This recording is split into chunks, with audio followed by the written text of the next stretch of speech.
My Thoughts on Bleu Radio, powered by Blog Talk Radio for Graffiti Bleu, worldwide at gbleu.com. Ladies and gentlemen, boys and girls, dudes and dudettes, the sexy and the not so sexy, big children and little. I am the novelist, author, poet, Lamont Anthony Wright, aka Graffiti Bleu. Could have been anywhere in the world, but you are here. This is an experiment. This is a return to form. This is part one of 3 video podcasts that I'm going to do. Started out podcasting about 2 or 3 years ago. I was working for a fella that used to work for Universal by the name of Shaki Abdul. Shout out to Vaughn Lynn and my man in New York and Culture Zine Media. But now I am an independent fellow working for himself, the sole proprietor of my own brand, which is Graffiti Bleu worldwide. Go to gbleu.com to see what I'm about. Follow me on Twitter, graffiti_BLEU. Follow me on Facebook. Subscribe. I'm putting this up on my opposite channel because I'm saving the Graffiti Bleu YouTube channel for more artistic endeavors, not saying that podcasting isn't an art unto itself. I am in the midst of a rebooting a lot of things. I used to run a poetry venue and I used to do a whole bunch of creative things, but now it's time to gain some focus because it is time for me to dig into my next 2 novels. Yes, in the beginning when I was saying I'm a novelist, author, and poet, I take my novel game very seriously. That is the foundation of gbleu.com. For all of those who do not know me, I am the author of the Poet's Pursuit of Pleasure series of books, romance novels. Book 1 is An Emotional Affair. Book 2 is Intimate Rivals. Book 3 is a Simone Chiavari story.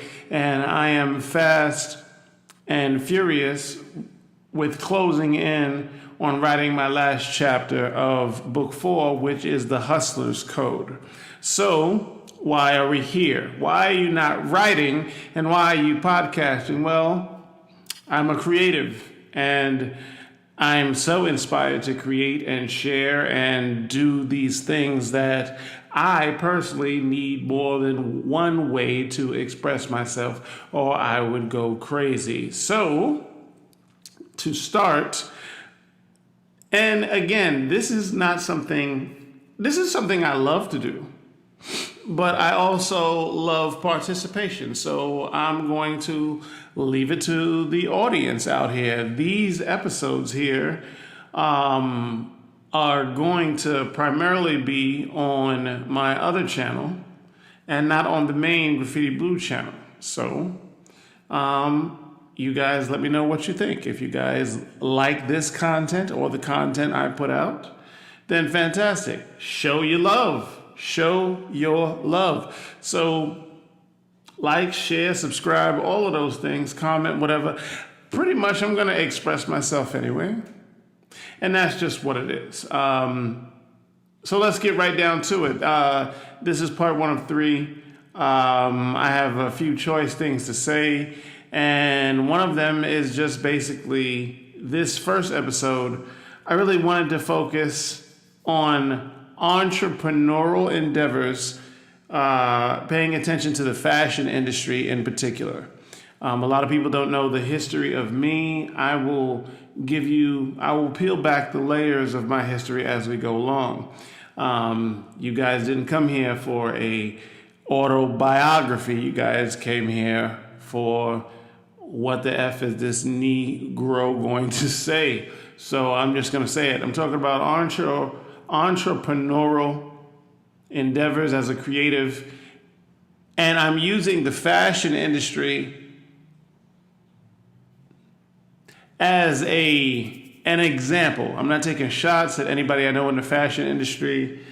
I really don't have any skin in the game. I like nice things, You wouldn't know that because today I'm in a Nike suit because I just came from the gym and I wanted to get my podcast gun off before I hit the shower. That's just what it is. So, there are, and it bothers me, and that's the reason why I'm making this podcast is, it is what it is, but there are a lot of creatives out in the game that seem to be very lost. There are a lot of creatives that don't know how to go into their selves, find out who they are, and then through that knowledge of self, then express themselves. Now, everybody's journey is what their journey is, so it might not be your time to really find out who you really are. But I figure since there are so many things out here distracting us, then why not provide an avenue for those who are looking to be less distracted? Why don't I provide an alternative way, or throw my hat into the fire, so to speak, onto why you may be lost? Well, I noticed the shift in the generations, right? And this generation in particular, and I love what the kids are doing. I love what the kids are doing on all fronts, and on the business side, on the hip hop side. Everything might not be for me or the way they may go about it, but I do not disrespect youth culture at all, because in all reality, were the older folks or the older cats that may be listening to this podcast, we were the younger cats too. And I remember how my grandmother looked at me when I came home with the high top fade and the earring in my ear and the polyester hammer pants. And it was crazy. My grandmother was like, "What's wrong with this kid?" I had the designs carved up in my head from the New Tribe Barbershop. Shout out to Southside Jamaica Queens. Shout out to Hollis Queens. Shout out to Queens and every other borough there is of the of the city. So we were the weird ones once. We were the weird kids way back. So just because I may not understand, I may not be able to relate to everything the kids are doing, don't mean that I take a shot at the kids. That being said, the new attitude towards some, not all, but towards some, that says kind of, well, fuck what y'all did back in the day. Fuck the vets. Fuck anything y'all got to say. We're here now. We're what's popping now. Y'all were what popping. Get out the way. Let us eat. Let us do us. We need each other. Okay? There is no separation. You know what I mean? There is no new school without the old school. There is no old school without the new school. Period. And it is not wise to be dismissive of any wisdom. It is not wise for the youth to dismiss the wisdom of their elders. It is certainly not wise for the elders to think that the kids should be seen and not heard. We are supposed to listen to each other. That is what causes higher understanding, period. And I will use fashion as this model. Now, a lot of people may not know that once upon a time, me, my man Vonlin Belgrave, and my man Rick Coley used to run a modeling agency called Men and Women of Exquisite Talent back in New York City. It was an interesting ride. You figure I was 19, 20, 21 years old while this was going down. And I learned quite many things as a young man coming up in the rap game and in the fashion industry at the same time. A lot of cats didn't know that. Shout out to Shasha. She was our fashion coordinator. Now, this woman was straight fire. This woman had a set number of seamstresses that she could go to that could make things. She had people that she could go to that had fabric. She had fabric vendors all over the place. You give Shasha a sewing machine and some fabric and lock her in a room and she could make you something. She was the type of woman that could look at your neck and say, oh, okay, Lamont, you're about a size 16 and a half inch neck.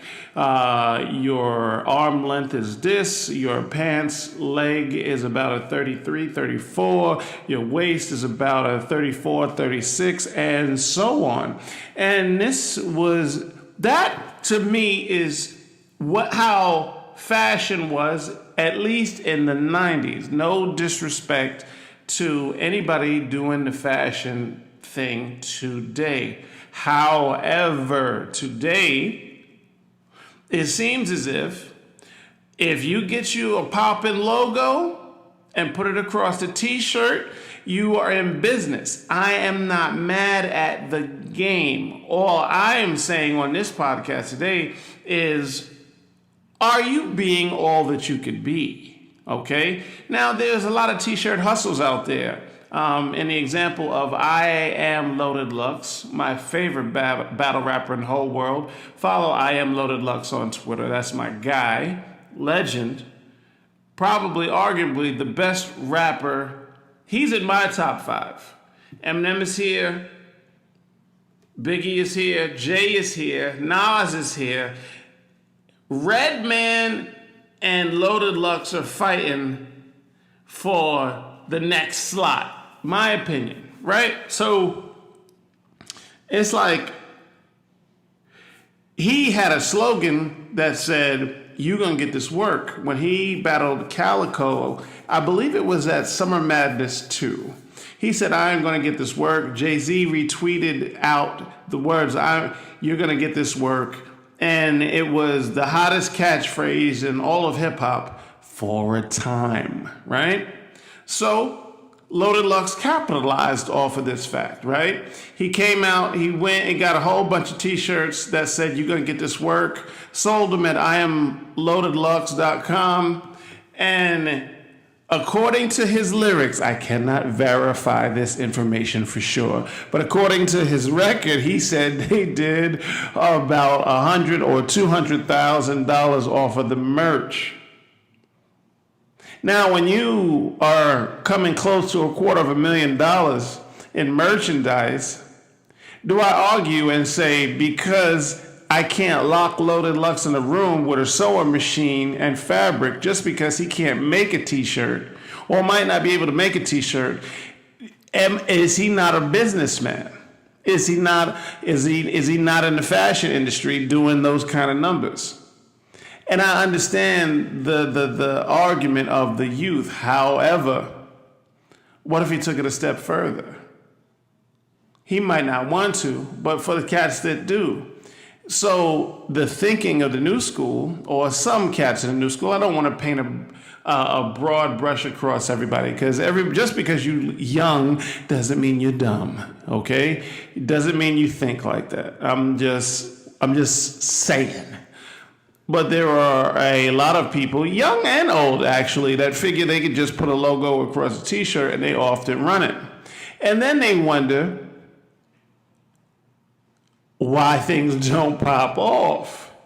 You know what I mean? In my mind, if you want to be serious about something like writing, I love writing novels and writing poems and writing stories and writing hip hop songs.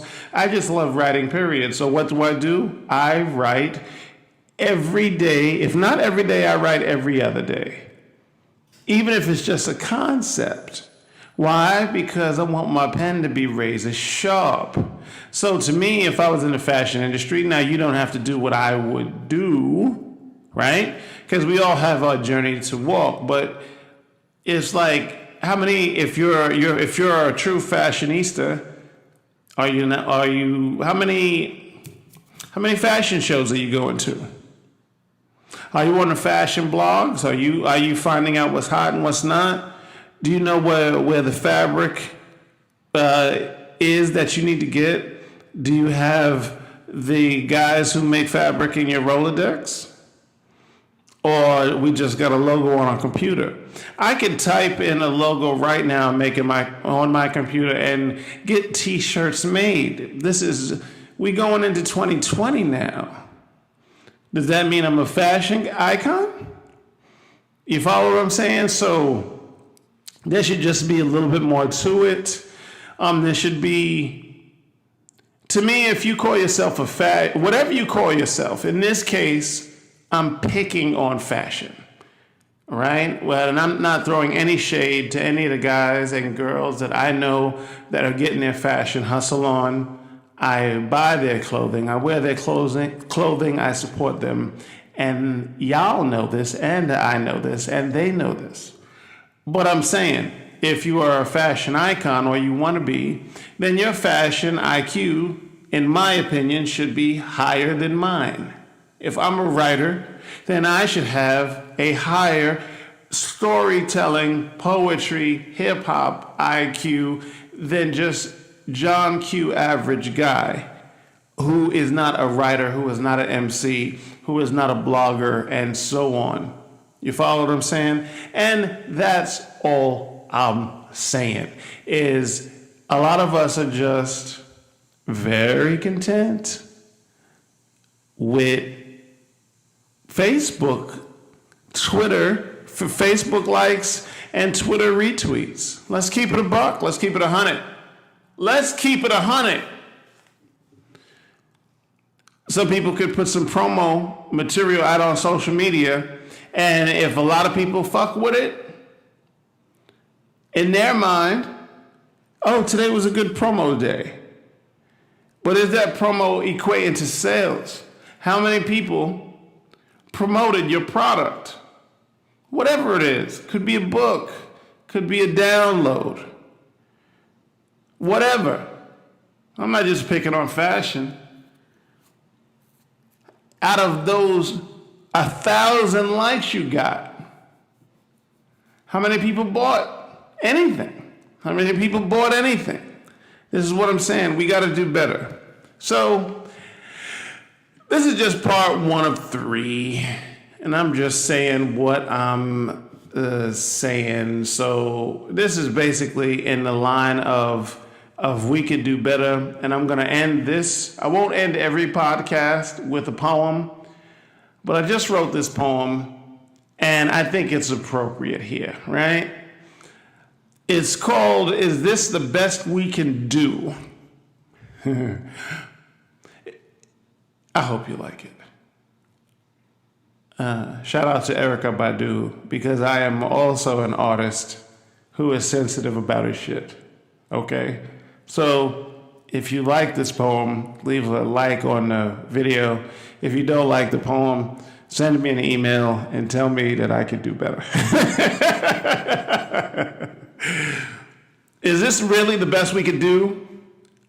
Love thy neighbor is a difficult concept.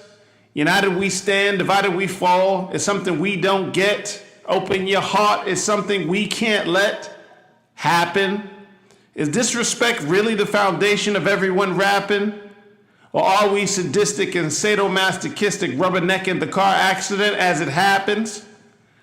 Why are drug dealers taking so much pride in genocide? As a matter of fact, why is there so much pride in that? All drugs I'm familiar with sell themselves.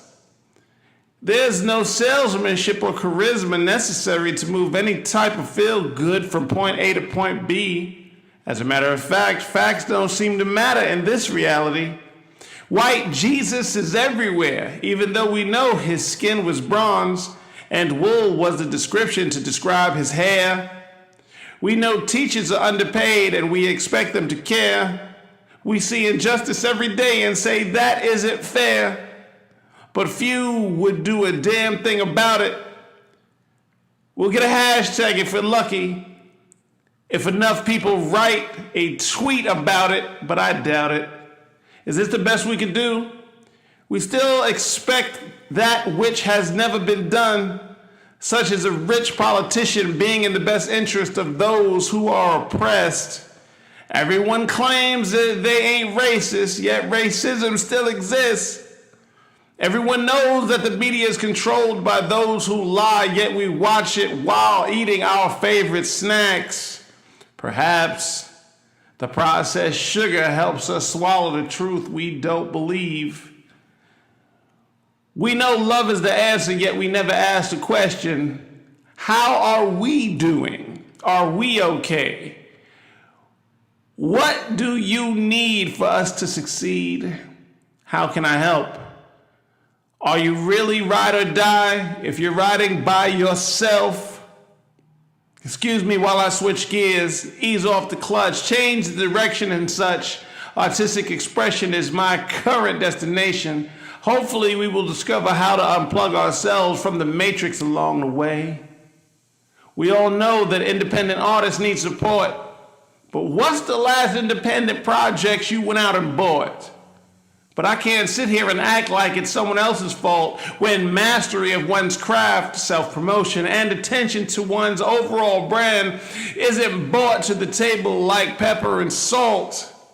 Is this the best we can do? Some women say there are no good men. Some men say happy wife, happy life. And none of them are right. Both statements by both sexes lack ownership and personal responsibility, which is the whole point of this poem. Is this the best that we can do? Of course not. We all have way more power than we think we do. We tell ourselves all the time that one person can't make a difference, yet deep down, we know that isn't true. We can be more involved and or more engaged in the things that matter most. Focus your mind and stop distracting yourself. Only love the worthy. And when they are, keep them close. Graffiti.